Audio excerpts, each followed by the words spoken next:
Assalamualaikum warahmatullahi wabarakatuh. Perkenalkan, nama saya Vita Atul Jannah, NIM 2120328, jurusan Pendidikan Agama Islam, Fakultas Tarbiyah dan Ilmu Keguruan.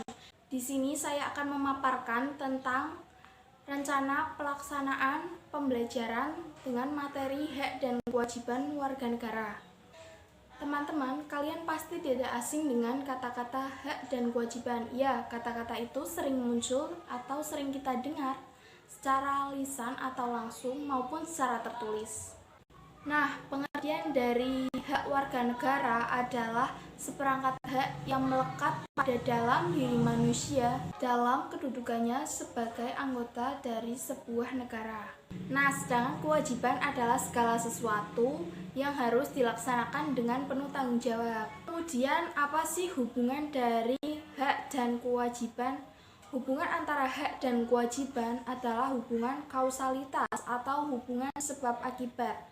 Jadi, apabila seseorang sudah mendapatkan haknya, maka dia sudah memenuhi kewajibannya.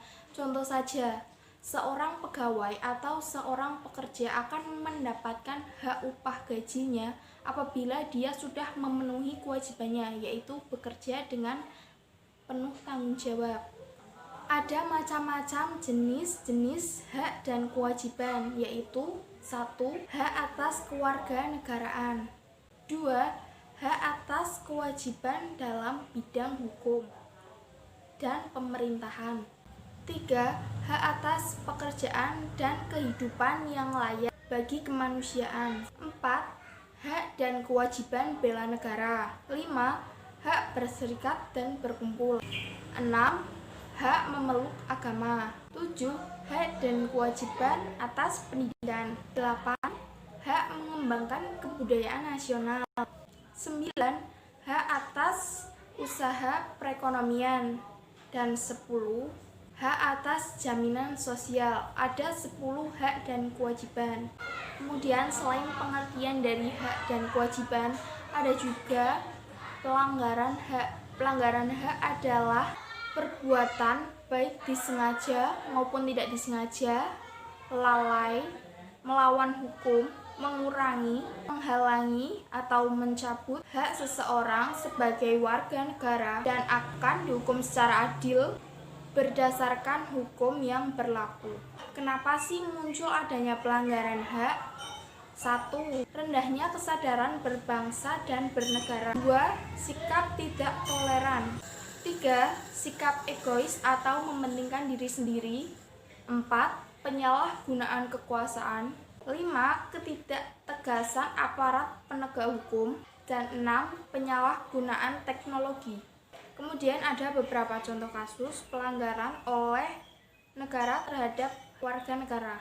Kemudian ada beberapa contoh kasus pelanggaran oleh negara terhadap hak warga negara. Contoh kasusnya seperti penggusuran rumah-rumah warga, penyekapan pekerja rumah tangga, penyekapan anak di panti asuhan, pengabaian orang sakit yang tidak memiliki biaya di rumah sakit, dan intoleransi dalam beragama. Saya akan membahasnya salah satu, yaitu penggusuran rumah-rumah warga. Kasus ini sering terjadi di lingkungan masyarakat. Tata ruang kota selalu jadi alasan bagi para pemerintah untuk melakukan kebijakan yang dapat merugikan warga kota tersebut. Kebijakan pemerintah untuk melakukan penggusuran ini dinilai sebagai bentuk pelanggaran terhadap warga setempat. Kemudian ada juga kasus pengingkaran kewajiban warga negara. Pengingkaran terhadap pembayaran pajak dan retribusi yang telah ditetapkan pemerintah atau Pemda setempat. Kedua, pengingkaran kewajiban warga negara dalam menjaga keutuhan NKRI. Misalnya, muncul gerakan separatis yang bisa memecah diri dari NKRI.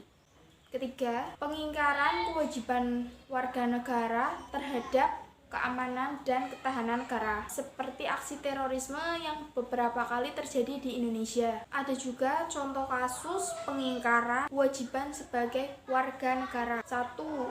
Pembuangan sampah sembarangan oleh warga. 2. Tidak mematuhi peraturan lalu lintas. 3. Tidak mengikuti siskampling atau tidak membantu korban bencana alam. 4. melakukan aksi kekerasan dalam suatu kegiatan. 5. Melakukan tindakan pemaksaan agama dan keyakinan orang lain. Selain itu ada juga upaya pencegahan dari pelanggaran hak dan pengingkaran kewajiban. Upaya-upaya tersebut seperti 1. Menegakkan supremasi hukum dan demokrasi. 2. Mengoptimalkan peran-peran lembaga negara. 3. Meningkatkan kualitas pelayanan publik.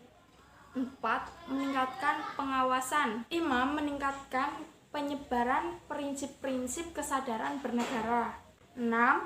Meningkatkan profesionalisme lembaga negara, keamanan dan ketahanan. 7. Meningkatkan kerjasama yang harmonis. Hal tersebut adalah upaya untuk mencegah terjadinya pelanggaran hak dan pengingkaran kewajiban. Kemudian, lembaga apa saja yang menangani pelanggaran hak dan pengingkaran kewajiban? Salah satunya adalah Kepolisian Republik Indonesia atau Polri, TNI atau Tentara Nasional Indonesia, KPK atau Komisi Pemberantasan Korupsi, dan lembaga peradilan. Baik, itu saja pemaparan rencana pelaksanaan pembelajaran dari saya. Mohon maaf apabila ada kekurangan dan kesalahan. Wassalamualaikum warahmatullahi wabarakatuh.